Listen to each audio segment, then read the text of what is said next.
साथियों, ये RRB NTPC CBT 1 2025 में पूछा गया क्वेश्चन है। और साथियों, ये ग्रुप डी के लिए भी बहुत ही महत्वपूर्ण क्वेश्चन है, क्योंकि ये बार बार शिफ्टों में रिपीट हुआ है। तो साथियों, देख लेते हैं।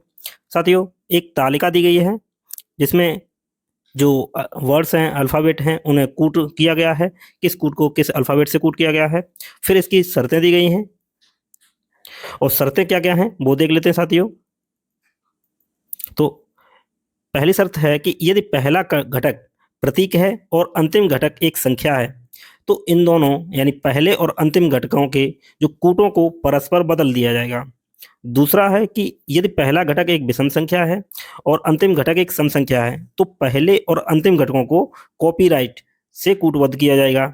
यदि दूसरा और तीसरा दोनों घटक पूर्ण वर्ग हैं, तो तीसरे घटक को दूसरे घटक के रूप में कूटबद्ध किया जाएगा। तो साथियों, जैसे पहली शर्त को समझ लेते हैं।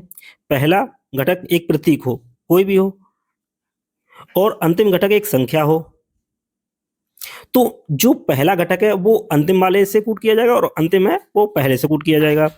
और यहाँ दे रहा है दूसरी शर्त में, कह रहा है कि पहला घटक एक विषम संख्या है और अंतिम घटक एक सम संख्या है, तो जो पहले और अंतिम घटकों को कॉपीराइट से कूटबद्ध किया जाएगा। और तीसरी शर्त ये कह रहा है कि दूसरा और तीसरा दोनों घटक पूर्ण वर्ग हैं,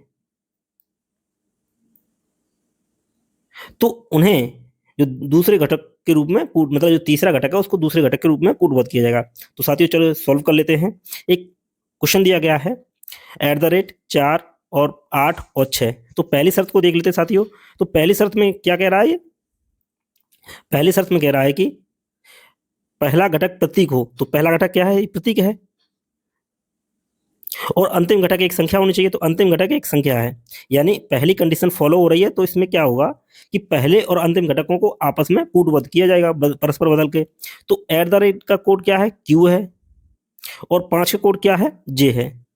तो 5 को Q से किया जाएगा और @ को J से किया जाएगा। तो @ पहले नंबर पे, तो पहले क्या आएगा, J आएगा, और 5 अंत में है, तो लास्ट में क्या आएगा, Q आएगा। तो पहला होना चाहिए J, पहला ऑप्शन कट जाएगा, दूसरा भी कट जाएगा, तीसरा भी कट जाएगा, तो चौथा इसका सही आंसर होगा।